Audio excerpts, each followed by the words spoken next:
helping dads be dads. Mothers and fathers are equally important to their children, but for different reasons. And unfortunately, in some instances, the system hinders a father's involvement in a child's life. That's where the Dad's Resource Center comes in. How the group, and several others like it, are working to advance a bill in Pennsylvania in support of greater father involvement. From Center City, this is Good Day Philadelphia Weekend. Dad's Resource Center is providing education, resources, and advocacy for fathers who are attempting to uphold their responsibilities. And due to their dedication and hard work, Pennsylvania is on the path to establishing a committee that will bolster father-family involvement. And so we wanted to talk about it. And joining us this morning to shed more light on the organization's mission is Executive Director Jeffrey Steiner. Good morning, sir. Thanks for having me, Bill. Absolutely. Appreciate you coming in. Give us a little bit of background and overview of the Resource Center first.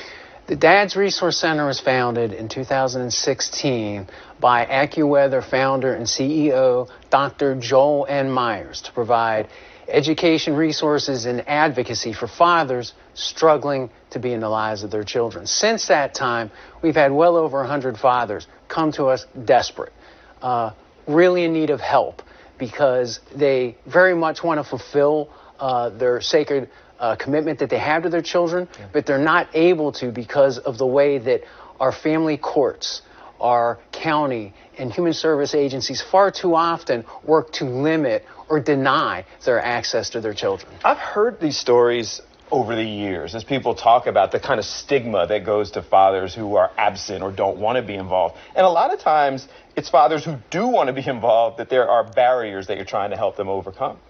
Absolutely. These systems that are meant to do what is in the best interest of the children, because they've been doing things for so long, because it's the way they think. It's hard to break through on that. And fathers get lost in the mix, and the people who end up being hurt by that are their children. What is House Bill 1731 that you've been working on? So this bill would create an advisory committee on fatherhood that would be embedded within the General Assembly. Okay, so to help work through those obstacles, breaking down. So this is just to establish the committee. It's not any kind of legality, at least currently. Correct. It would be able to look at all the courts and the programs and the agencies that work with fathers in the state of Pennsylvania and how they can better work with fathers to keep them from being denied access to their children. And we're looking there on the screen about some of the different things that are in there. So also, as we expand and go forward, they're talking about establishing additional resources and connections. So there's specific steps. Yeah, there are a lot of the avenues and opportunities for this committee to make a real difference for Pennsylvania are great. Yes. Yeah. And you have a greater father-family involvement campaign. Tell us about that. So we are a statewide so the Dad's Resource Center is part of a statewide coalition of fatherhood advocates. And our mission is to help promote fatherhood generally, to work with policy makers and legislators to do the types of things we're asking for and to support this actual bill.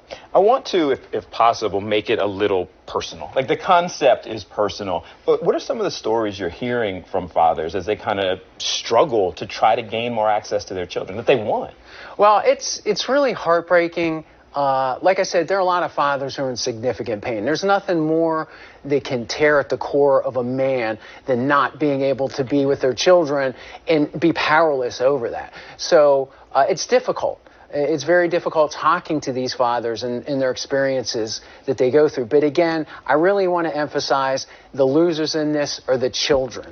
They're the ones who are put in positions where they're being made the objects of conflicts between parents and just not being able to have their fathers in their lives. So they're the losers when this occurs. I am certain that there are fathers and probably mothers right now watching as well who are going, all right, we've got to do something about this. So people watching who want to get more involved, how do they do it? Well, next week is the annual Symposium on Greater Father Involvement. It's in Pittsburgh. It is April 28th and 29th, Thursday and Friday. That is the place to be if you're interested in fatherhood in the state of Pennsylvania. There's discussions on fathers, collaboration for things like grants and things like that, as well as strategic planning like we're doing with the bill that we're trying to get passed. We've had the website up throughout the morning, throughout the segment. We'll also get it up on our fox29.com website. There it is. But thank you. We appreciate you taking time. And it's an important topic, so thank you for it. Absolutely. We appreciate the opportunity.